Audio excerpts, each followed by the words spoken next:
They say some houses are haunted, but what if the house itself is alive? When Arman moved into his new rental, he thought he was escaping his problems. He had no idea. He was stepping into something far worse. Arman, a 24-year-old university dropout, rents a cheap 2-story house on the outskirts of Dhaka. The landlord is unusually eager to hand him the keys, but warns him, don't stay out past midnight. And whatever you do, don't open the attic. Arman laughs it off, thinking it's just a scare tactic. The house looks old but peaceful. Faded walls, dusty furniture, creaky stairs. He moves in, sets up his gaming PC, and plans to live quietly. But that first night, he hears soft footsteps upstairs. He's alone. At 2:47 a.m., Arman wakes up to a faint humming coming from the attic. He grabs a flashlight and stands beneath the attic door. The sound stops immediately. He convinces himself it's nothing and goes back to sleep. The next day, he meets Meher, his next-door neighbor, an old woman who avoids eye contact. When Arman asks about the house, she whispers, "You shouldn't be here. It feeds on people like you." Arman laughs awkwardly, thinking she's just eccentric. But that night, when he checks his PC webcam, he sees something terrifying. A pale figure standing behind him. He spins around. Nothing there. Arman installs security cameras around the house. The next morning, he reviews the footage and sees doors opening on their own at 3:03 a.m. sharp. He also finds strange scratches on his walls, spelling something faintly in Bangla. At this point, he calls the landlord, but the call goes straight to voicemail.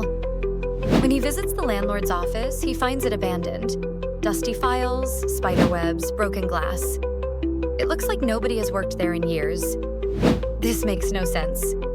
He just signed the lease last week. One stormy night, around 3 a.m., Arman hears a deep guttural whisper.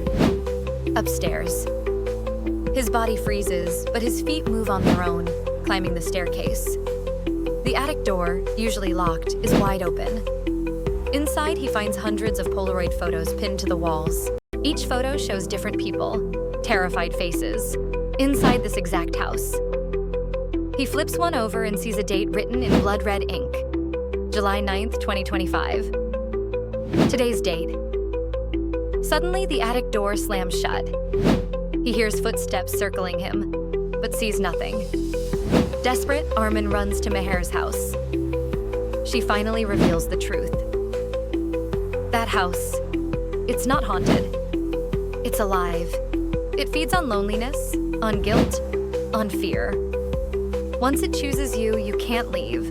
Meher explains she used to live there decades ago, but her entire family vanished one by one. She barely escaped, but the house never stopped watching her. She begs Arman to leave immediately, but when they both turn to look at his house, all the lights are on. A shadow stands in the upstairs window, staring directly at them. Arman tries to escape that night. He packs his bags, calls a rideshare, and waits outside with Meher. But when the car arrives, the driver looks confused. "Sir, there's no house here. Just an empty plot." Arman turns around. The house is gone. Only an open, dark pit remains where it stood. Before he can react, a force grabs him and drags him toward the pit. Meher screams, trying to pull him back, but the ground beneath her collapses too. The last thing Arman sees before being swallowed is the walls of the house rebuilding themselves, trapping him inside. The next morning, a new tenant arrives. A young woman smiling walks up to the landlord's office, which suddenly exists again. She signs the lease, gets the keys, and heads toward the house. As she opens the front door, a distorted security camera feed flickers for a moment. Arman's face is seen on the screen. Pale, lifeless, staring straight into the lens. Subscribe if you don't dare to stay a night here. Like this to feel the haunted things.